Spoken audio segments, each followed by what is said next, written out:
warahmatullahi wabarakatuh. Selamat siang Oke, mungkin dan bisa satu persatu ya kita ya. salam Biar jangan sejahtera antri ya. untuk Oke. kita semua. Sahabat Solo 10, hari ini Radio Kayong Utara meluncing aplikasi di media sosial. Nah, saya sudah bersama Ketua Dewan Pengawas Radio Kayong Utara, Eri Purwanto, dan Direktur Utama Radio Kayong Utara, Suhardi. Pak Eri, 12 tahun Radio Kayong Utara ini sudah berdiri, dan dengan adanya aplikasi ini tentu menandakan kemajuan yang sangat luar biasa sebenarnya dari sebuah radio. Bahkan mungkin untuk di Kalbar belum ada radio lembaga penyiaran publik yang melakukan hal ini. Kiat seperti apakah yang diterapkan oleh Dewan Pengawas agar direksi-direksi ini mampu menjawab tantangan zaman? Ya, baik, terima kasih sahabat Solo 10. Ya, kita bersyukur alhamdulillah hari ini hari Minggu 23 Oktober 2022 bertepatan dengan hari ulang tahun Kota Pontianak. Kita ucapkan juga selamat ulang tahun Kota Pontianak, dan kita alhamdulillah hari ini meluncing. Dan memang kita dari Dewan Pengawas, dari Kominfo terus berkomunikasi dengan teman-teman kita di Dewan Direksi LKPL, karena kita memang dilihat dengan bentuk geografis di Kayong Utara ini yang memang sulit dijangkau secara yang vertikal, frekuensi yang biasa ya. Yeah. Tapi kita akhirnya juga menjawab tantangan bahwa kita sudah berada dan dihadapkan dengan revolusi industri 4.0, di mana kita memang kedepannya akan terus berhadapan dengan digitalisasi. Mau tidak mau, suka tidak suka, dibaca oleh teman-teman dan kita menggiring oleh teman-teman di direksi di LKPL untuk terus berinovasi. Nah, hasilnya adalah kita teman-teman menghasilkan menciptakan LKPL, mudah-mudahan ini pertama di Kalimantan Barat, yaitu audio streaming, dan juga kita hari ini sudah memiliki aplikasi yang tentunya kita harapkan ke depannya melalui Play Store yang terus kita proses bisa di-download oleh semua publik, sehingga RPPL RKU sebagai media informasi dan komunikasi dari Kabupaten Kayong Utara itu bisa lebih luas lagi dijangkau oleh masyarakat, baik itu di Indonesia maupun di luar Indonesia. Oke, Pak Eri, terima kasih. Bang Suhardi, aplikasi apa yang diluncurkan oleh RKU saat ini? Sebelumnya sahabat Solo 10, kami sebelumnya telah merilis website sebelumnya, Pak. Jadi itu sebagai bentuk penyebaran informasi dalam bentuk berita tulisan yang bisa juga diakses oleh seluruh masyarakat Indonesia selama itu ada akses internet. Bahkan dunia ya? Dunia. Ya. Bahkan yang kedua, kami menindaklanjuti beberapa keluhan dari pendengar dan juga membaca tadi yang disampaikan oleh Pak Heri bahwa keadaan geografis Kayong Utara yang memang cukup adanya gunung-gunung adanya gunung-gunung menghambat siaran. Main di atas berevolusi untuk membuat salah satu radio streaming yang bisa juga diakses sebelumnya lewat website. Iya. Kemudian pada hari ini bertepatan juga dengan sosialisasi vaksin, kami juga meluncing aplikasi RKU FM yang bisa juga di-download oleh seluruh masyarakat dunia dan selama itu ada internet. Aplikasi ini lebih menarik dari sebelum-sebelumnya yang kami rilis. Seperti apa menariknya nih? Di aplikasi ini semuanya ada. Menu-menunya dari yang sebelumnya hanya satu streaming sendiri. Di aplikasi ini semua jadi satu. Jadi ada websitenya, ada berita tulisnya, ada on air-nya setiap hari, dan juga pendengar juga bisa mendengarkan ulang gitu. Jadi cukup dengan satu aplikasi. Dan namanya aplikasi itu apa sih? RKU FM nanti.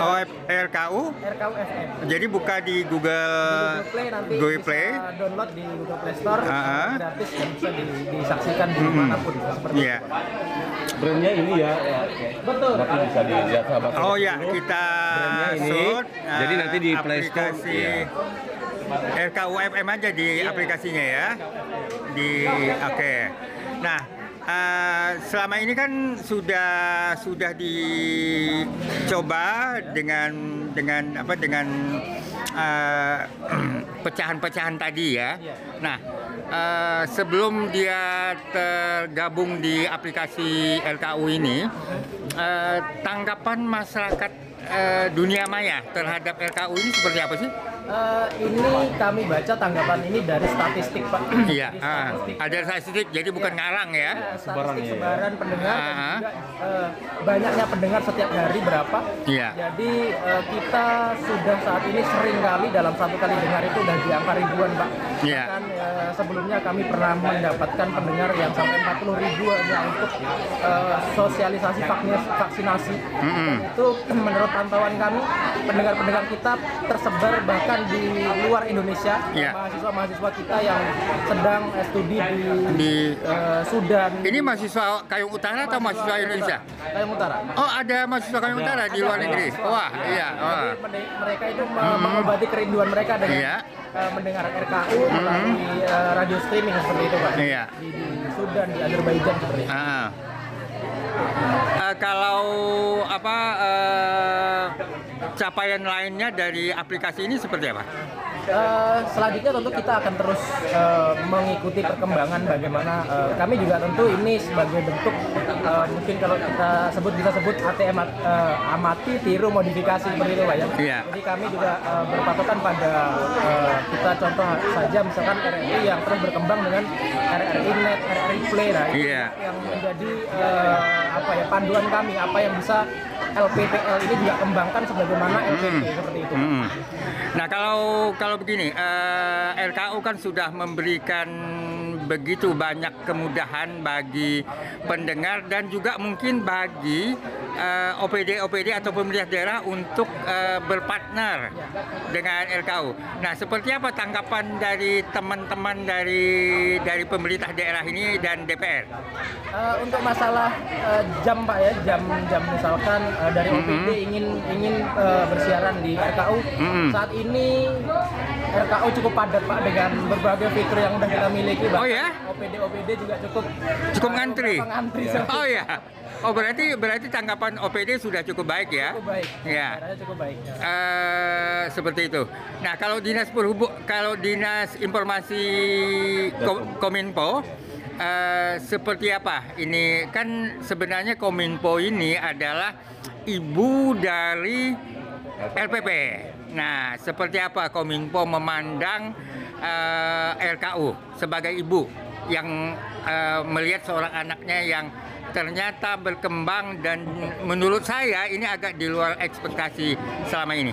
Ya baik, sahabat Soros 10, kebetulan selain Ketua Dewan Pengawas, saya juga belum lama sebagai Kabid di pengelolaan komunikasi dan informasi di Dinas Kominfo Kayong Utara, sehingga saya rasa ada hal yang tepat sehingga saya sedikit bisa mengetahui secara teknis maupun secara administrasi.